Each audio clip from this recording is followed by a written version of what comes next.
ገንዘብ ደስታን አይገዛም። ዛሬ በዚህ ጉዳይ ነው የምንወያየው። አንተ ቅድም እንዳነሳው እከኬላ ላራግፍል ይችላል፣ ግን ገንዘብ ደስታን አይገዛም። ደስታ ላንቺ የሚገኘው ከራስን ደስታ መፍጠር የምችው እኔ ነኝ። ሁላችሁም አሁን ዛሬ እኔ እዚህ ጋር የተገኙት ደስታ ለራሴ ፈጥሬ እንጂ ገንዘብ ደስታ ገዝቶልኝ አይደለም። እኔ ገንዘብ ለኔ ደስታ አይገዛም፣ ለእናንተም ሊገዛም አይችልም። ሰማችሁኝ አይደለ? ሁላችሁ እንኳን ደስ አለ፣ እንኳን ደስ አለ።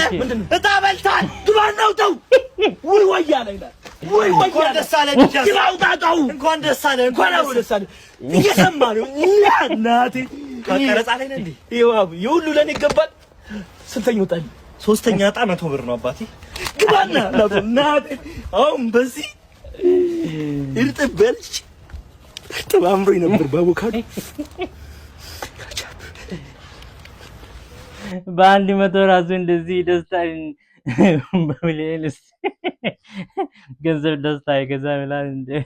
እንዴት አይገዛም? ገንዘብ ደስታ ይገዛል እኮ